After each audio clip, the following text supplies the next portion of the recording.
सच को दबाने के लिए दोस्तों इतना कोशिश कर रहे हैं कि सच जो है ना है। एक औरत के ऊपर इतना बड़ा दुखों का पहाड़ टूटा है। एक औरत इतना परेशान है, उसके दो दो पति इस दुनिया को अलविदा कह के चले गए। भगवान उनके आत्मा को शांति दे। उनकी दो बच्चियां, वो बेचारी घर से बेघर हैं, इधर उधर भटक रही है। उनके इंसाफ के लिए राजवीर भाई के इंसाफ के लिए सपना जो है लड़ रही है। तो इस तरीके से कुछ लोग जो हैं पोक कर रहे हैं, परेशान कर रहे हैं। और अगर अलका दीदी साथ दे रही है, सच का साथ दे रही है अलका दीदी, तो अलका दीदी को दिया जा रहा है धमकी। अरे धमकी देने से कोई डर नहीं जाएगा। और धमकी किसको दे रहे हो? अलका दीदी को। शेरनी है वो डरने वाली नहीं है। वो जो चीज को ठान लेती है ना, वो करके रहती है। जितना भी कोई पावर लगा लो, वो डरने वाली नहीं है। और जो काम करती है वो पक्का सबूत के साथ करती है अलका दीदी। तो थोड़ा संभल जाओ। पड़ोसी जी हैं जो बहुत धमकी दे रहे हैं, पैनल लगा करके रात में लाइव आकर के धमकी पे धमकी दे रहे थे। बताइए, अगर पड़ोसी जी से हम कहना चाहेंगे, अगर आपके घर में बहन बेटी के साथ में ऐसे ही हो जैसे सपना के साथ में हुआ है, तो आप क्या करोगे? आप ये नहीं सोच रहे हो कि कोई भी लड़की, कोई भी औरत घर अपना छोड़ के ऐसे नहीं जाती है। बताइए, सपना अगर घर छोड़ी तो उसकी मजबूरी, उसकी परिस्थिति क्या है वो समझने की कोशिश करो। लेकिन आप लोग नहीं समझोगे, आप लोग तो परेशान करोगे। चाहते हो राजवीर भाई को इंसाफ ना मिले, क्योंकि सारा षड्यंत्र का साजिश तो आप लोग ही किए हो ना, आप लोग ही किए हो। तो आप लोग कहाँ चाहोगे कि राजवीर भाई को न्याय मिले? हेलो दोस्तों, कैसे हैं आप लोग? उम्मीद करते अच्छे होंगे। जहाँ भी रहे दोस्तों, स्वस्थ रहे, मस्त रहे। दोस्तों हम बात कर रहे हैं सपना के लिए, और सपना का सपोर्ट कर रही हैं अलका दीदी। इतना पोक किया जा रहा है, अलका दीदी को धमकी दिया जा रहा है। एक वकील साहिबा हैं, वो भी एक औरत हैं, वो भी एक औरत है। एक औरत होकर एक औरत का दर्द को नहीं समझ रही हैं। क्या ही बोले इनको। अगर ऐसे वकील को, हमको तो नहीं लगता है कि इनको कोई केस मिलता होगा, क्योंकि इनकी सोच जो है, मानसिकता जो है, बहुत घटिया है।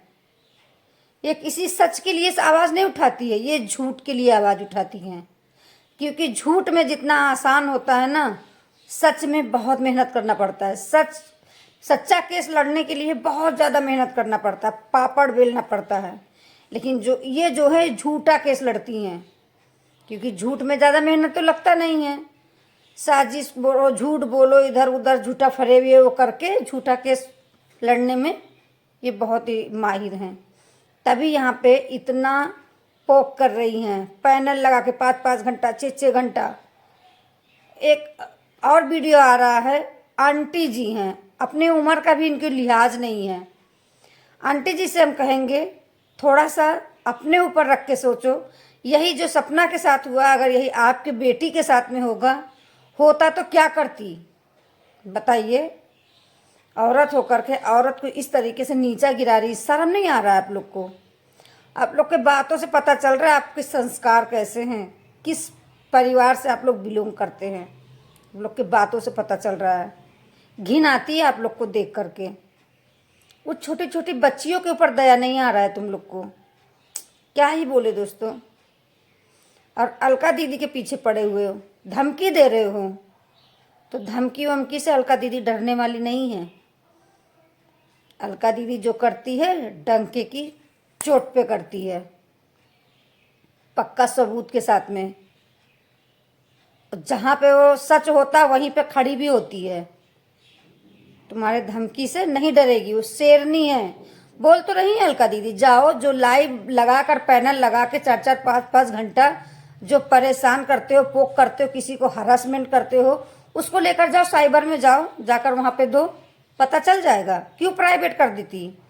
वो लाइव को प्राइवेट क्यों की हो? बताओ, लेकर जाओ वहाँ पे। शर्म नहीं आ रहा है? क्या ही हद कर दियो, एकदम सारे लिमिट क्रॉस कर दियो। किस लिए? तुम लोग को व्यूज चाहिए, व्यूज के लिए ये रोटी सेक रहे हो, लेकिन ये नहीं सोच रहे हो कि इस हरकत से किसी को इंसाफ नहीं मिल पाएगा और कोई परेशान भी होगा। और तुम लोग परेशान करने से कोई परेशान नहीं होगा और हौसला मिलेगा। कहते कहावत है ना दोस्तों कि चाहने वाले की संख्या भले ही कम हो जाए, लेकिन जलने वाले की संख्या हमेशा बढ़ती रहनी चाहिए। क्या कि जब जलने वाले होंगे ना, तभी तो आगे मंजिल मिलेगा, तभी तो आगे चलते जाएंगे। तुम्हारे इस हरकत से कोई डरने वाला नहीं है। पड़ोसी को तो बड़ी मिर्ची लग रही है। हस्बैंड वाइफ जो पड़ोसी हैं बहुत ज़्यादा घुस रहे हैं। क्या इनको फ़ायदा है? फ़ायदा तो है दोस्तों, बिना फ़ायदा का ये लोग घुसने वाले नहीं हैं। क्योंकि राजवीर भाई के साथ में जो हुआ है, मुझे इन लोग की हरकतें देख करके यही लग रहा है कि कहीं ना कहीं इन लोग की भी साजिश इसमें होगा, तभी ये लोग इतना जो है पोक कर रहे हैं और ये इस केस को आगे बढ़ने नहीं दे रहे हैं। और अगर कोई बोल रहा है, सच के लिए आवाज़ उठा रहा है, तो उसको भी ये लोग परेशान कर रहे हैं। अलका दीदी को इतना बदनाम करने के लिए ये इतना साजिश कर रहे हैं, पैनल लगा रहे हैं, उल्टा सीधा अभद्र भाषा का प्रयोग कर रहे हैं। बताइए, महिला होकर एक महिला का इज्जत नहीं कर सकती हो? शर्म आती है एक महिला होने पे, घिन आती है तुम लोग पे। थू, क्या ही बोले। ऐसे लोग कभी भगवान कभी माफ़ नहीं करेगा, कभी भी नहीं माफ़ करेगा।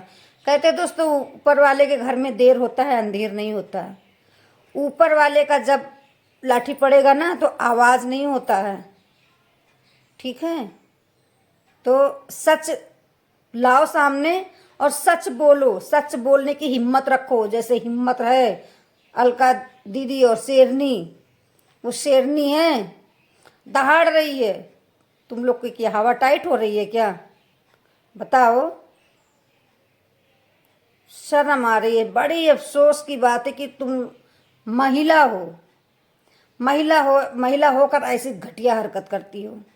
और वो जो है आंटी जी हैं, भगवान ना करे कि उनकी बेटी के साथ में ऐसे हो जैसे सपना के साथ हुआ है।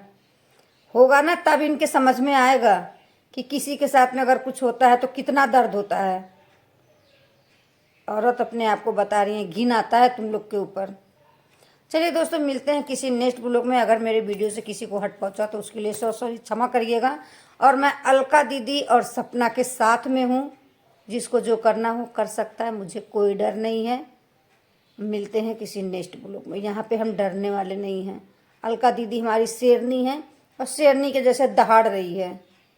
और कितने कितने लोग पोक कर रहे हैं, फिर भी खड़ी है चट्टान की जैसी।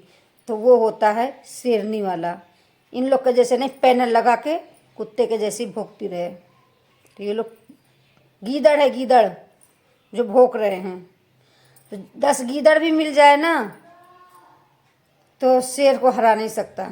शेर होता है, झुंड में गीदड़ आते हैं, शेर हमेशा अकेला आता है। ये बात दिमाग में रख लेना। चलिए मिलते हैं, बाय बाय।